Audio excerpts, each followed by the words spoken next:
23절에서 29절입니다.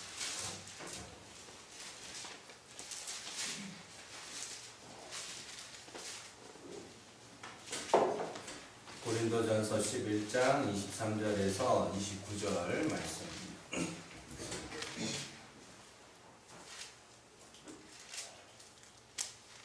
같이 읽겠습니다.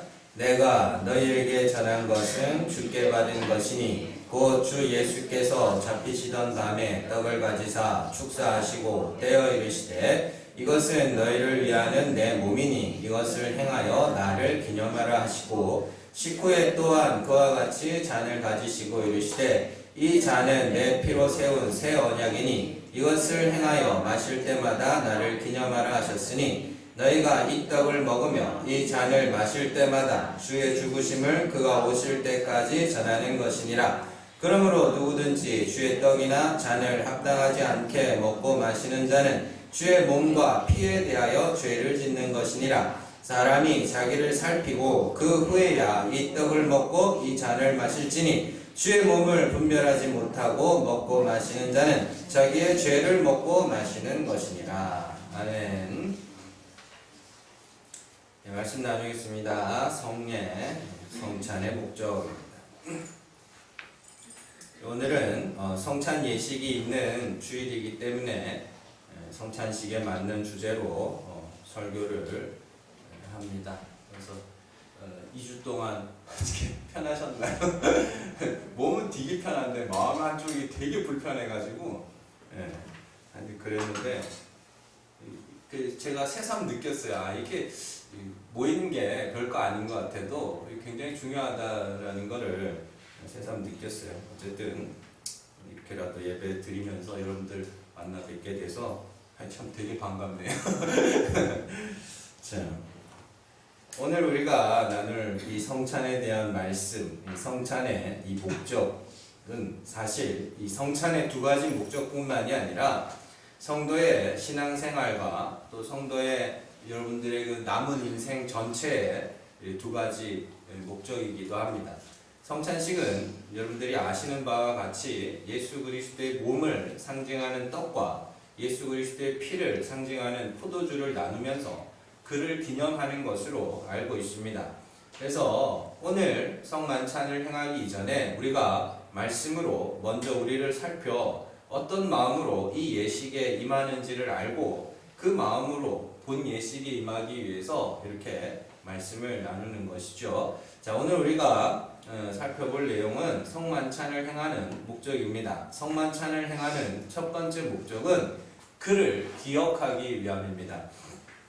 오늘 본문 말씀 24, 25절에 보시면 사도 바울이 예수님의 최후의 만찬이라 불리는 그 유월절 만찬이죠. 유월절 만찬을 그때의 말씀을 인용하면서 나를 기념하라, 나를 기념하라 이렇게 반복해서 말하고 있습니다. 여기서 기념이라고 번역된 단어, 이 아낙네시스라는 단어는 기억이에요. 기념이 아니고 그래서 그냥 그걸 영어로 remembrance라고 이렇게 그냥 영어로 그렇게 써놓으니까 그게 원래 추도, 추념 이런 뜻이거든요. 그래서 추도, 추모 이런 뜻인데 사실 그런 번역은 기독교의 사상과는 정면으로 대치되는 것입니다. 히브리서 9장 27절 28절에 보면 한 번 죽는 것은 정해진 것이고 그 이후에는 심판이 있다. 기독교의 시간관이라는 것이 여러분들의 시간이라는 것은 길게 이렇게 아니라 여러분들이 딱 태어나면 시간이라는 게 시작이 돼요. 그리고 나서 그때부터 여러분들이 죽으면 시간은 끝나는 거예요. 여러분들에게 주어진 역사는. 그러면 그 이후에는 뭐예요? 그 이후에는 200년, 300년, 400년 흘러가는 게 아니란 말입니다. 시간은 딱 거기까지예요. 거기까지. 그리고 그 이후에는 바로 영원이란 말입니다. 그러니까 우리가 이렇게 너무 이 역사나 이런 것들을 이렇게 보면 여러분들 역사가 이렇게 시작된 게 언제예요? 6,000년, 몇만 년, 몇억 년 그런데 그거는 증명되지도 않았고 그냥 역사가 탁 해서 6,000년, 기껏해 6,000년, 7,000년인데 그런 역사 속에 쭉 해서 그 중에 일부 이렇게 생각하기 쉬운데 여러분들 그 기독교의 역사관은 여러분들이 딱 태어나서 시작하죠. 시작. 그리고 나서 여러분들 딱 죽으면 여러분들에게 주어진 시간이 거기서 끝이에요. 그 다음에 바로 심판이라니까요. 예. 자, 어쨌든 그렇게 한 번 죽는 것은 정해진 것이고 그 이후에는 심판이 있습니다.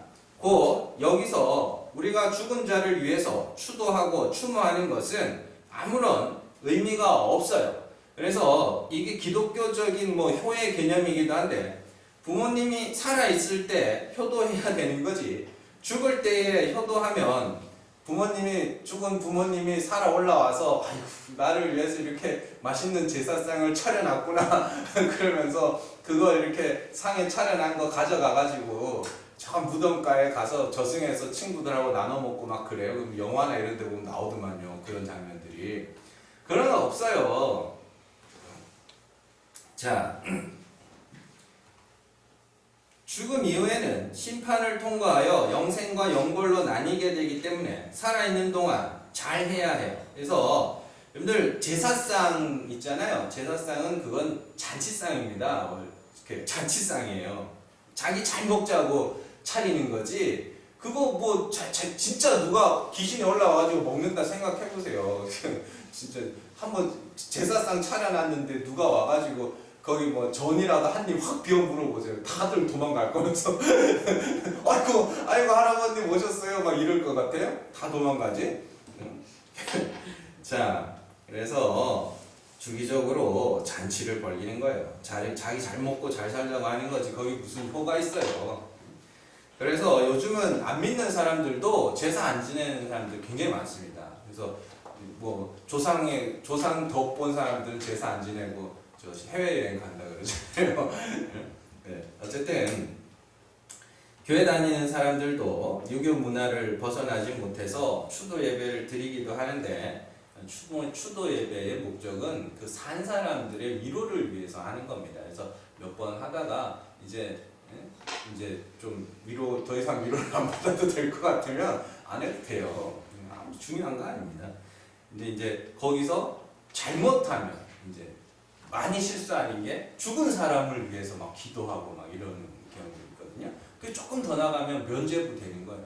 중세 카톨릭 종교개혁을 일으켰던 제일 중요한 것 중에 하나 면죄부죠. 면죄부가 뭐냐면 산 사람들이 죽은 사람을 위해서 면죄부를 사요. 요만한 거 있어요.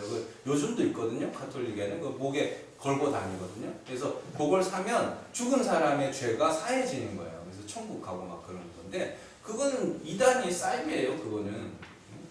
자, 어쨌든 기념이라는 단어를 설명하다가 여기까지 왔는데 그 헬라어 아남네시스라는 단어는 기억이에요. 기억. 그래서 예수님이 떡과 포도주를 마실 때마다 나를 기억해 이렇게 이야기를 하는 거예요. 자, 이 단어가 동일하게 쓰인 구절이 그 히브리서에 보면 구약의 희생제사를 지낼 때 죄를 기억하게 하는 게 있다 이렇게 이야기를 하죠. 그런 기능이 있다.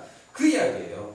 그러니까 그 성도는 성찬 예식에 임할 때마다 그 떡과 포도주를 마시면서 예수 그리스도의 죽으심을 기억하는 거예요. 기억.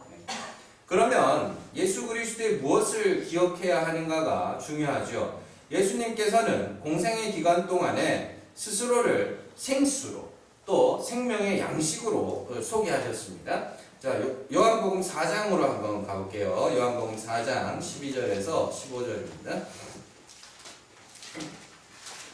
요한복음 4장 12절에서 15절.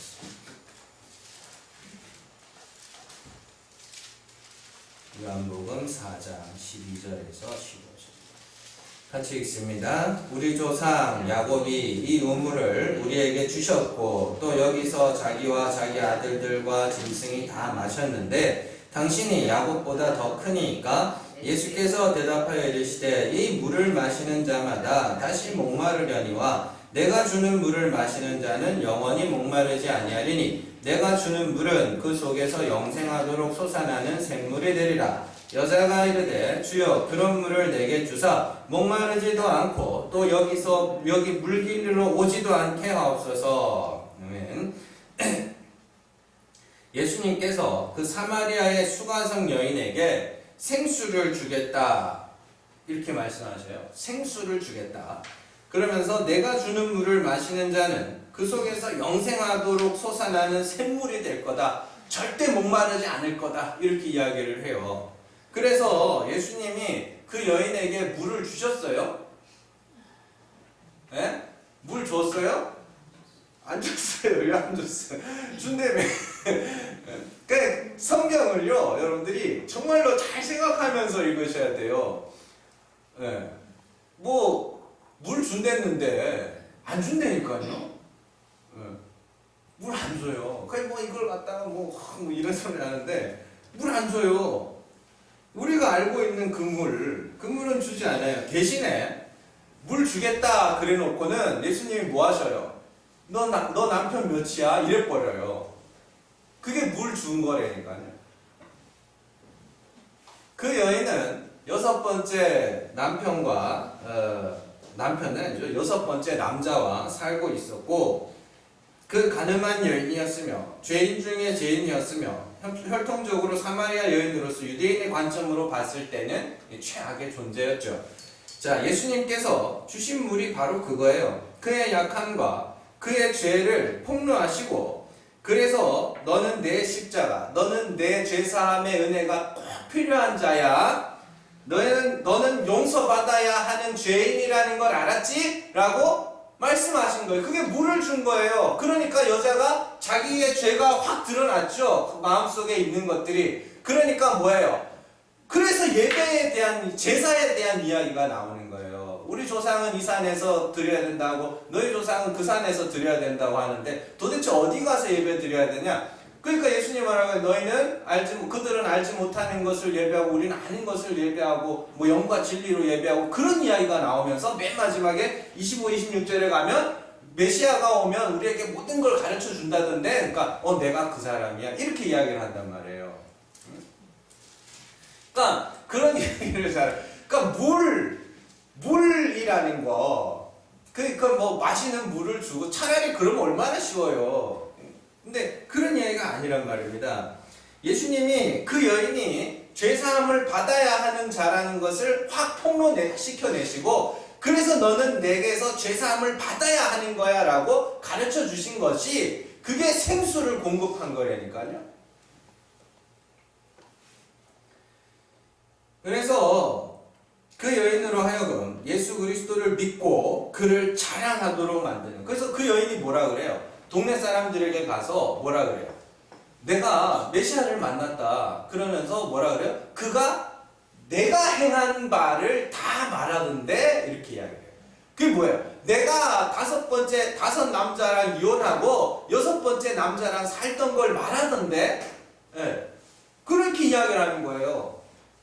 그게 물을 받은 거라니까. 물 받아가지고 뭐 하는 거예요? 예수 그리스도를 전하죠. 그게 생수가 흘러나오는 거라니까. 생명의 양식으로서의 예수 그리스도의 이야기도 마찬가지입니다. 요한복음 6장 초두에 예수님은 빈들에서 장정만 5,000명을 먹이시죠. 오병이어 사건입니다. 이에 많은 사람들이 예수님을 왕으로 삼으려고 달려들지만 예수님은 그 자리를 황급히 피하시고 야밤에 건너편 가버나움으로 건너가십니다. 그러자 많은 사람들이 어떻게 하랬는지 예수님을 막 따라가요. 그때 예수님이 하신 말씀이 있어요. 요한복음 6장으로 한번 가보세요. 6장 26절에서 29절. 요한복음 6장 26절에서 29절 말씀 같이 읽습니다. 예수께서 대답하여 이르시되 내가 진실로 진실로 너희에게 이르노니 너희가 나를 찾는 것은 표적을 보는 까닭이 아니요 떡을 먹고 배부른 까닭이로다. 썩을 양식을 위하여 일하지 말고 영생하도록 있는 양식을 위하여 하라. 이 양식은 인자가 너희에게 주리니 인자는 아버지 하나님께서 인치신 자니라. 그들이 묻되 우리가 어떻게 하여야 하나님의 일을 하오리까? 예수께서 대답하여 이르시되 하나님께서 보내신 이를 믿는 것이 하나님의 일이니라 하시니. 아멘. 자 보세요. 예수님이 자기를 따르는 무리들에게 너희가 나를 따르는 것이 오병이어 사건 다음 날이에요. 자, 너희가 나를 따르는 것은 표적을 본 까닭이 아니요 먹고 배불러서 따르는구나, 이렇게 이야기를 합니다. 여기서도 표적을 본 까닭이라고 되어 있는데 아니 표적을 봤으니까 따르지. 그러지 않아요? 떡 5개와 물고기 2마리로 사람들 5,000명 먹이는 거 봤으니까 따르는 거 아니에요. 근데 못 본 자들이 어떻게 따라요? 그게 아니라 너희가 내가 지금 보여준 표적 그게 무엇은 의미인지 뭘 뜻하는지를 그걸 깨닫지 못하고 그냥 주는 대로 먹고 그것으로 배불러서 나 따르는 거야. 이렇게 이야기를 하는 거예요. 그러니까 그러면서 29절에서 하나님께서 보내신 일을 믿는 것이 하나님의 일이다. 이렇게 말씀하셔요. 예수님이 지금 예수 그리스도를 믿는 것이 무엇인지를 양식과 포도주로 설명하고 있는 거예요. 그거 잘 아셔야 됩니다. 예수님이 자신을 생명의 떡으로 소개하면서 그 생명의 떡은 누구만 먹어요? 줄인 자만 먹는 거예요. 그래서 예수님이 뭐 하는 거예요? 그 사람들을 5,000명이나 되는 장정만 5,000명이나 되는 사람들을 광야로 끌고 와서 뭐 하게 해요? 줄이게 하죠. 그게 이스라엘 백성들의 광야 생활이잖아요. 이스라엘 백성들이 광야로 가서 애굽의 양식이 끊어질 때까지는 만나를 안 줘요. 그리고 그들을 줄이게 하신 다음에 땅의 것에 대하여 줄이게 하신 다음에 만나 하늘의 양식으로 먹이시죠. 그 이야기란 말입니다. 그러니까 예수님이 그걸 그대로 재현하신 거예요. 빈들이 광야거든요. 그러니까 예수님이 말씀하고자 하신 것은 나를 믿는 게 뭔지 알아? 나를 믿는 게 뭐냐면 너희가 의에 줄이고 목마른 자, 다른 말로 하면 뭐예요? 죄인. 그렇게 드러났을 때 그때 너희가 나를 믿게 될 거야. 이렇게 이야기를 하는 거예요. 그래서 예수님이 산상수훈에서 의에 줄이고 목마른 자는 복이 있나니 저희 배가 부를 것이다. 이렇게 이야기를 하시는 거죠. 그러니까 인간들의 진짜 배고픔과 목마름은 단순히 양식이 없는 그런 배고픔이 아니라 나는 죄인이라 내게는 의가 없는 상태. 나는 죄인입니다. 주여 나는 죄인이로소이다. 이사야와 같이 나는 입술이 부정한 자다. 화로다 나여 망하게 되었도다. 요한께서 반모섬에서 예수님을 만났을 때 어떻게 했다 그래요? 죽은 자처럼 되었다 그래요. 그게 아이고 무서워. 아이고 무서워 이게 아니라 그가 죄인으로 드러난 거예요. 그래서 하나님 앞에 마땅히 멸할 자로 폭로가 되자 죽은 자처럼 돼버리는 거죠. 그자 예수님이 어떻게 해요? 일으켜 세우시죠. 그게 구원이라는 겁니다. 그게. 그러니까 인간들의 진짜 배고픔과 목마름은 의가 없는 상태. 내게는 의가 없는. 그래서 나는 죄인인 상태. 그 상태를 목마름, 배고픔이라고 이야기를 하고 그렇게 줄이고 목마른 자가 되었을 때 하늘의 것이 그들에게 먹히게 되는 거예요. 자, 이사야 55장으로 한번 가보세요. 이사야 55장 1절에서 2절. 이사야 55장 1절에서 2절.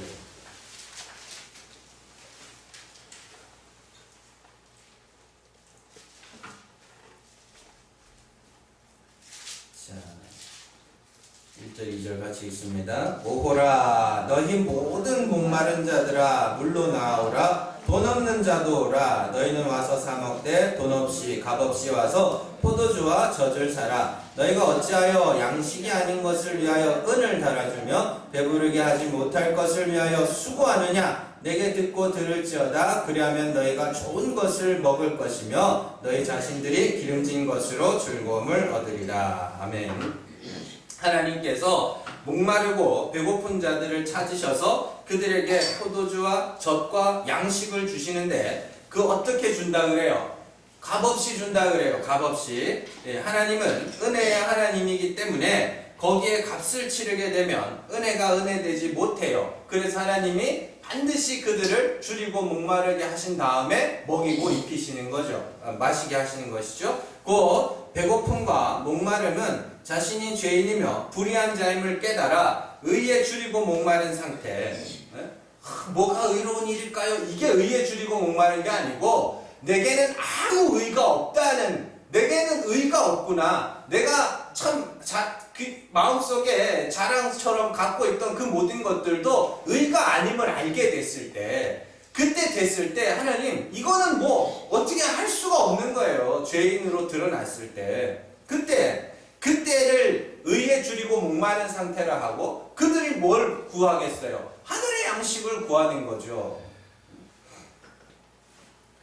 자, 거기서 그 죄를 사하시는 하나님의 의, 하늘의 의로 오신 예수 그리스도를 믿음으로 죄사함을 받고 의롭다 여김을 받는 것을 하늘의 떡과 포도주를 거저 먹고 마시는 것으로 설명하고 있는 겁니다. 그래서 수가성 여인도 예수님이 그리스도로 자신을 서게 하시기 전에 먼저 그의 죄를 들춰내신 것이고, 그죠? 그리고 오병이어를 먹이기 전에 그들을 줄이게 하시는 것이고, 그게 다 표적이란 말이에요. 그래서 히브리서에 가면 분명히 나와 있어요. 표적들은 구원을 설명하는 도구라고 나와 있단 말입니다. 그래서 요즘 시대에 표적으로 사람들을 미혹하게 하는 거는 거의 뭐 99.9% 뻥쟁이라고 보면 돼요. 마찬가지로 성령도 각 사람에게 임하여 그를 죄인으로 고발하여 의에 줄이고 목마른 자로 만들어낸 거예요. 하나님의 일이에요. 그게 하나님이 줄이게 하시고 목마르게 하시고 그런 다음에 먹게 하시는 거예요. 그리스도를. 그로 말미암아 하늘의 의로 오신 예수 그리스도를 먹고 마시도록 하는 것이죠. 결국 오늘 말씀에서 나를 기억하라 라고 하신 예수님의 말씀은 나는 죄인이며 그 죄를 그리스도께서 홀로 담당하시고 그를 믿는 자를 의롭다 하시는 하나님의 은혜로 말미암아 구원에 이르게 되었다는 그 마음을 기억하라는 거예요. 예수님이 죽으셨다니, 예수님이 죽으셨다니 그런 단순한 그런 추모가 아니라 내가 그에 의해 그 그리스도가 아니면 구원에 이를 방법이 없는 이 죄인이 그리스도로 말미암아 구원에 이르게 되었음을 늘 기억하려는 거예요. 그걸 왠 줄 아세요?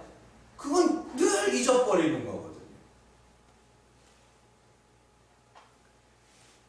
자, 이런 모습은 사실 구약시대 유대인의 절기에도 등장하죠. 유대인들에게 유월절, 오순절, 초막절이라는 절기를 제정해 주시면서 하나님께서 반복해서 하신 말씀이 뭐냐면 너희가 어떻게 애굽에서 나오게 되었는지를 기억해 이렇게 거기에부터 나오는 말씀이 애굽에서 종되었던 것을 기억해라. 애굽에서 종이었던 너희가 종생활을 청산하고 하나님의 택하심을 받은 백성으로 하나님의 아들이라 불리게 된 이유가 무엇인지를 기억해 라고 이야기하는 출애굽기 4장으로 한번 가세요. 출애굽기 4장 22절입니다. 출애굽기 4장 22절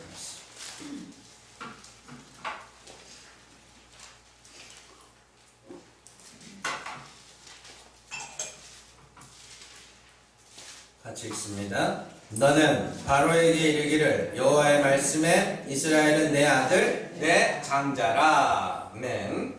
이스라엘이 하나님이 이스라엘 백성을 장자라고 부르시죠. 자, 그리고 그들이 어떻게 장자가 되었는지를 보여주는 것이 유월절 사건이죠. 하나님의 장자인 예수 그리스도를 상징하는 어린 양이 죽고 그 안에서, 그렇죠? 그 안에서 죽어야 할 이스라엘이 하나님의 장자로 살아나는 것. 그리고 그들에게 오순절의 율법을 주셔서 너희도 애굽에서 죽었어야 될 자야. 그런데 너희를 내 장자, 내 아들로 삼은 것은 뭐요? 그 어린 양, 그 예수 그리스도의 피가 너희를 구원한 거야. 그걸 기억해. 그래서 이스라엘 백성들이 그걸 기억한 거예요. 절기를 통하여서. 마찬가지로 성찬에서 중요한 것은 기억하는 거예요. 그리스도가 마땅히 멸할 죄인인 나의 죄를 사시고 나를 하나님의 아들이 되는 복을 받게 하신 것을 기억하려는 거예요. 나는 이렇게 여전히 부정하고 불경건하며 죄인이나 그리스도가 우리를 깨끗하게 하시고 거룩하게 하셔서 하나님의 아들이 되게 하신다는 그 사랑을 기억하려는 겁니다. 그래서 오늘 본문 말씀의 그 밑에 보면 무슨 말이 나오냐면 자기를 살피라 라는 말이 나오는 거예요. 자기를 살피라. 대부분은 자기를 살피려 그러면 무당들이 굿하기 전에 부정 타면 안 되니까 술이나 여자나 고기나 뭐 이런 것들을 금하라고 그래요. 굿하기 전에 그래요. 그래서 무당들도 새벽에 찬물에 모욕 재개를 하고, 진짜 배기들이죠. 그래서 그렇게 모욕을 하고, 그리고 굿하는 당사자도 최소 일주일 동안은 부정한 걸 가까이 안 해요. 술, 담배, 여자 뭐 그런 거 있잖아요. 부정한 곳에 가지도 않고 막 그런단 말이에요. 근데 성찬식을 하는데 꼭 그런 용도로 이렇게 하는데 아닙니다, 여러분들. 그래서 막 성찬식 할 때 양심의 가책이 있으시면 먹지 말라고 그러는데, 양심의 가책 없는 사람 있어요? 네? 여러분들 중에 멀리 볼 것도 없고 이번 한 주 동안 양심의 가책이 없는 사람 있어요? 다 해가지고 진짜 저 말고 하나님이 와가지고 너 이번 주에 나한테 잘못한 거 없어? 그러면 뭐 어떻게 떳떳하세요? 저요 이러면 그게 다 가짜예요. 그들이. 그 이야기 아닙니다. 성도는 자기를 살펴서 뭘 알아야 되냐면, 나는 하나님 앞에서 지옥에 떨어질 수밖에 없는 죄인이라는 걸 알아야 돼요.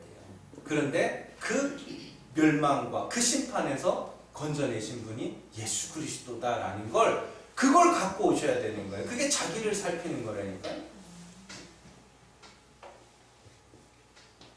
한마디로 예수 그리스도가 아니면 내가 소돔과 고모라는 그 고백이 우리가 성찬식 때 해야 되는 고백이에요.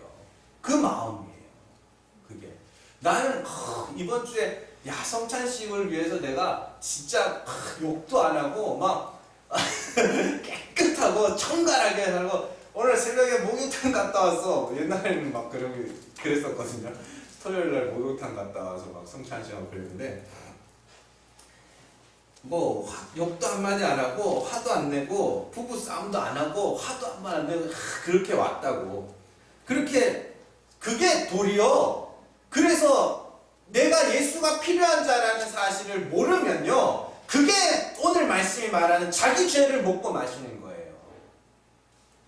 자기를 살펴서 나는 마땅히 멸할 죄인이나 그리스도가 그 큰 심판에서 우리를 건지셨다, 그 마음으로 임하는 게 성찬식이라니까요. 그래서 뭐 이 성찬식 앞두고 막 살아라는 이야기가 아니고 하나님이 보게 하실 때 보라는 이야기입니다.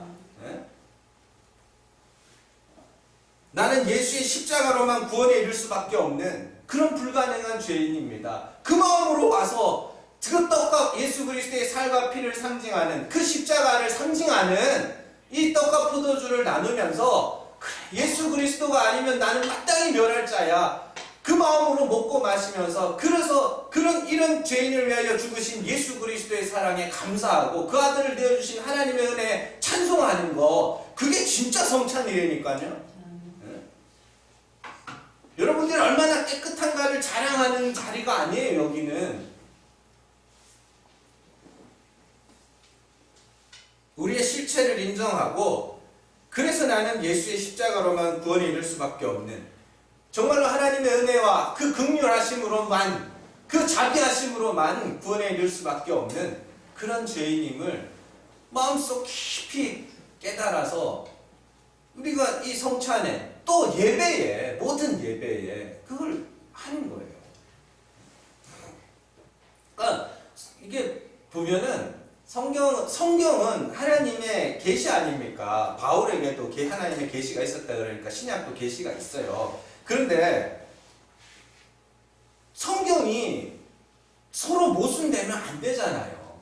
다 얘기를 하는 건데, 야고보는 뭐라 그래요? 낮추라? 그러면 하나님이 높일 거야. 이렇게 이야기를 하시죠. 바울도 늘 그런 이야기를 하죠. 요한도 그런 이야기를 하죠. 근데 무슨 인간의 생각으로 와가지고 그냥 생각은 이런 거겠지 짐작하고 추측해서, 그래서 성찬식 임할 때는 양심의 가책이 없어야 되는, 그 말 들을 때마다 성찬 안 하고 싶어요. 난 양심의 가책이 늘 있는데, 깨끗하지 못한데 뭘 들여다보면 더러운 거 투성인데 양심의 가책이 있는 사람은 성찬을 하지 말려면 안 하고 싶어요. 진짜로 아닙니다 여러분들. 양심의 가책을 많이 느끼다가 오셔야 되는 거예요. 그리고 본문에 나오는 성찬의 두 번째 목적은 26절에 너무나도 명확하게 설명하고 있어요. 이 떡을 먹고 이 잔을 마실 때마다 뭐 하는 거라 그래요?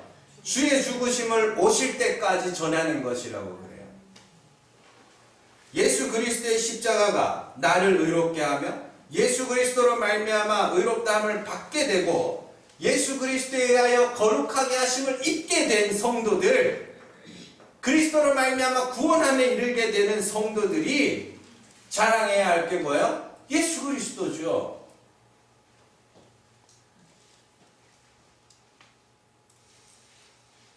성도가 자랑해야 할 것은 나의 어떤 모습이나 나의 행위나 혹 여러분들의 변화된 모습도 아니에요.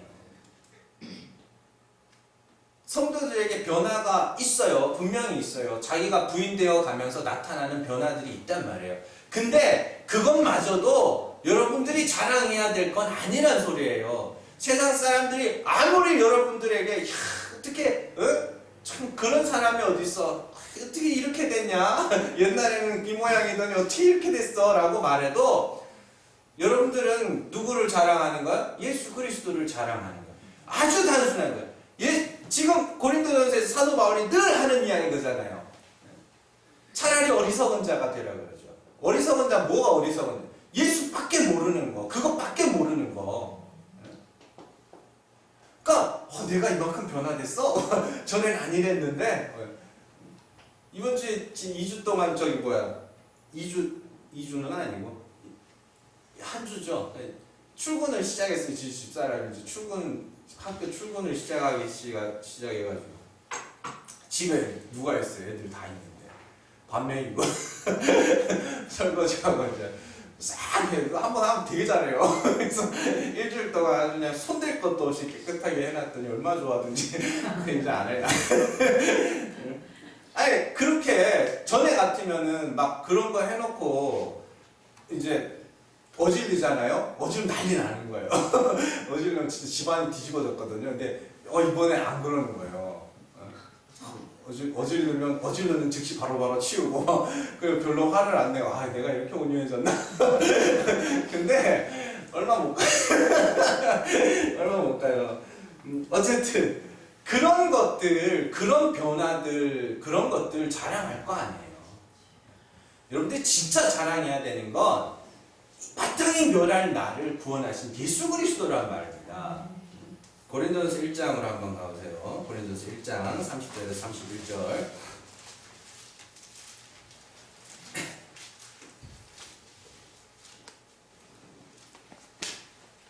같이 읽습니다. 너희는 하나님으로부터 나서 그리스도 예수 안에 있고 예수는 하나님으로부터 나와서 우리에게 지혜와 의로움과 거룩함과 구원함이 되셨으니 기록된 바 자랑하는 자는 주 안에서 자랑하라 함과 같게 하려 함이라. 아멘.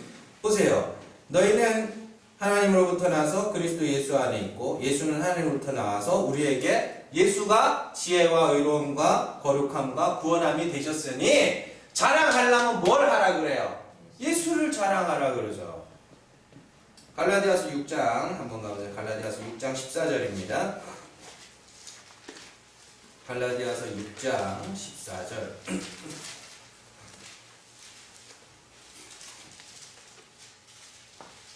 갈라디아서 6장 14절 같이 읽습니다. 그러나 내게는 우리 주 예수 그리스도의 십자가 외에 결코 자랑할 것이 없으니 그리스도로 말미암아 세상이 나를 대하여 십자가에 못 박히고 내가 또한 세상을 대하여 그러하니라. 아멘.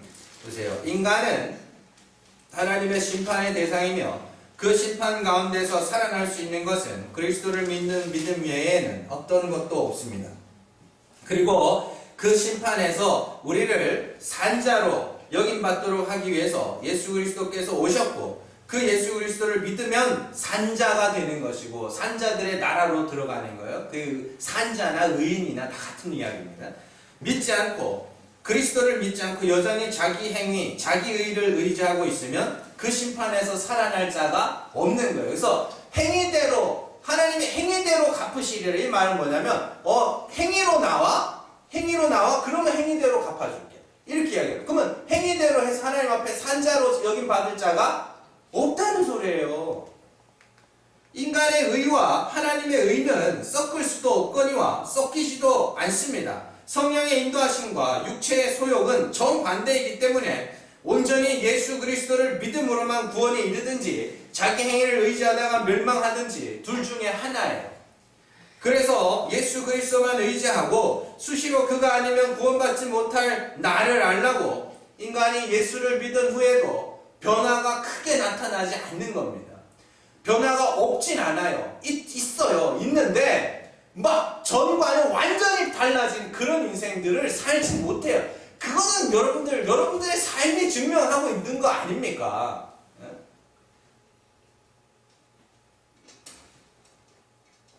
그렇잖아요.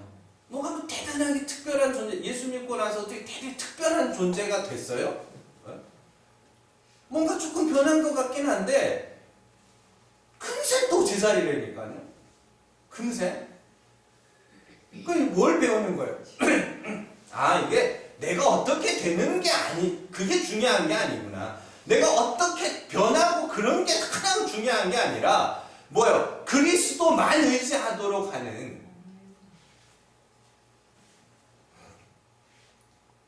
그래서 믿기 전과 믿은 후에 그냥 변화된 게 하나 있다면 내가 나를 알기 시작한다는 거예요. 내가 나의 죄를, 나의 허물을 보기 시작한다는 거예요. 그전에는 못 봤는데 이제는 보기 시작하는 거예요. 이번에 이제 이게 참 신기한 게 그 유튜브에 이렇게 설교 올렸잖아요. 이렇게 누가 제일 많이 봤을 것 같으세요? 제가 제일 많이 보고 제가 제일 많이 봤어요. 왜냐하면 너무 신기한 거라. 저는 제가 설교하는 모습을 한 번도 제대로 본 적이 없거든요. 그러니까 이렇게 보니까 이런 표정이구나, 이런 거구나. 그게 뭐냐면 여러분들이 정말 여러분들의 그 죄와 허물들을 보기 시작하는 거예요. 그게 여러분들 안에 성령이 내주한다는 증거예요. 내 죄와 허물이 이런 거구나. 나는 불의한 죄인이 맞구나. 그걸 보고 알아가고 깨달아가고 그게 겉사람이 죽어가는 거라니까요. 그러면서 내 안에 있는 속사람 그리스도가 날로 새롭고 날로 더 귀해져 가는 거고 그 억지로 그렇게 하라고 그러는 게 강요해서 되는 게 아니라니까요. 그래서 성령이 충만한 자들에게서는 반드시 그 입에서 뭐가 나와요? 그리스도의 복음을 증거하는 역사가 나타나게 되는 거예요. 예수 믿어야지. 그거만큼 예수 믿는 확실한 증거가 어디 있어요?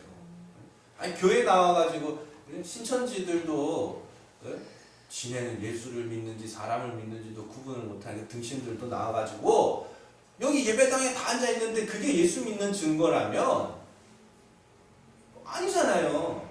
예수를 전하는 거 그것보다 확실한 예수 믿는 증거는 없어요. 근데 그걸 전하라고 한다고 억지로 아니요 여러분들. 돼야 되는 거예요.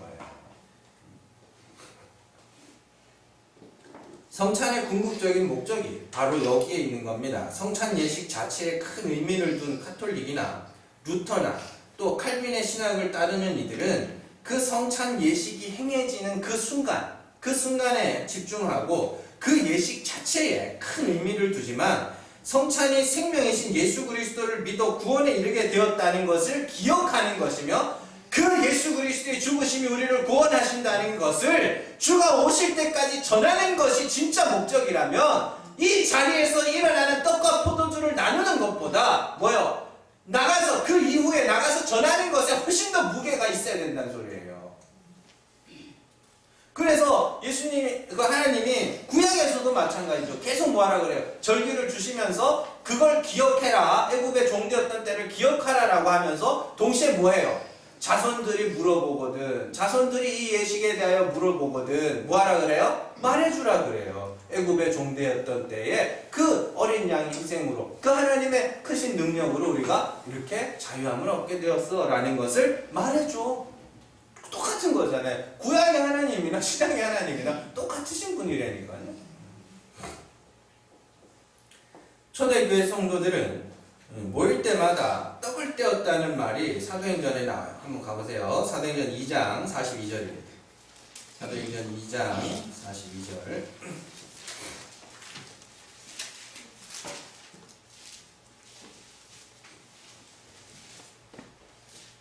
같이 읽습니다. 그들이 사도의 가르침을 받아 서로 교제하고 떡을 떼며 오로지 기도하기를 힘쓰니라. 아멘. 보세요. 여기서 사도들의 가르침을 받아 서로 교제하고 뭐 했다고요? 떡을 떼며 이렇게 나오죠. 이 떡을 떼며라는 단어가 성찬을 뜻하는 클라시스라는 단어예요. 이 성찬이에요. 가서 같이 밥 먹었다. 그것도 맞아요. 왜냐하면 떡과 포도주는 그때 당시에 뭐예요? 식사라니까요. 그래서 모여서 그냥 식사했다. 이렇게 해도 되는데 여기서 떡과 포도주는 결국에 뭐예요? 그리스도의 피와 살, 그리스도의 십자가를 뭐 하는 거예요? 날마다 기억했다는 소리예요. 그리고 날마다 뭐요? 복음을 전하기로 다짐했다라는 소리예요. 초대교회 성도들이 모일 때마다 떡과 포도주를 나누면서 우리를 구원하시는 분은 오직 예수 그리스도이심을 기억하고 나가서 그리스도의 복음을 전할 것을 날마다 뭐 했다고요? 다짐했다고요. 우리의 의는 오직 예수 그리스도밖에 없습니다. 인간 어떤 행위도 공로도 자랑도 다 패하시고 오직 하나님의 은혜로 우리에게 내어주신 예수 그리스도 외에는 우리를 구원할 어떤 방법도 없습니다. 우리는 모일 때마다 그 은혜를 찬송하며 세상에 보내심을 받아 그 이름을 증언하는 것을 확인하는 것이 이 성찬의 목적이며 믿는 성도들의 그 여분의 삶, 여러분들의 그 남아있는 삶, 그게 목적이에요. 날마다 그리스도가 우리를 구원하신다는 걸 날마다 기억하고 모일 때마다 확인하고 또 나가서 뭐 하는 거예요? 주가 오시기까지 또 다른 말로 내가 갈 때까지 전하는 거. 되게 많은 것들을 요구하는 것 같지만 아니에요. 그거 두 개예요. 예수를 기억해라. 예수 그리스도의 죽으심을 기억해라. 그리고 그의 죽으심을 주의 오실 때까지 전해라. 그리고 그 외에 권면들은 성도들이 이렇게 모일 때마다 생기는 그런 문제들이나 이런 부분들에 대한 그냥 권면인 것이지 깊이 들어가면 결국에 그게 다예요.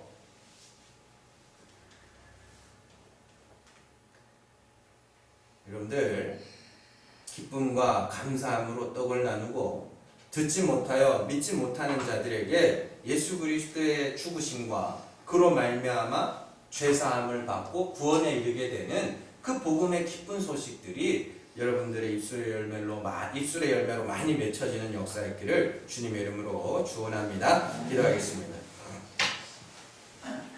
하나님 아버지, 주님 은혜와 사랑에 감사를 드립니다. 아버지 하나님, 우리가 우리 자신을 깊이 살펴보고 우리의 삶을, 우리의 지나온 인생들을 아무리 돌아보아도 하나님 앞에 의롭다 할 만한 것이 아무것도 없습니다. 아버지 하나님, 주님, 그래서 우리는 예수 그리스도밖에 없습니다. 우리를 구원하실 분은 예수 그리스도밖에 없습니다. 그 이름이 아니고서는 세상의 그 어떤 이름으로도 구원이 이룰 수 없음을 이 시간 고백하오니 아버지 하나님 이 예식 가운데 주님 함께하여 주시고 정말로 우리가 예수 그리스도의 귀하심과 그분의 은혜와 그 크신 사랑을 깨달아 아는 또 입술을 통하여 증거하는 놀라운 역사가 일어날 수 있도록 주님 함께하여 주시옵소서. 예수님 이름으로 기도드립니다. 아멘.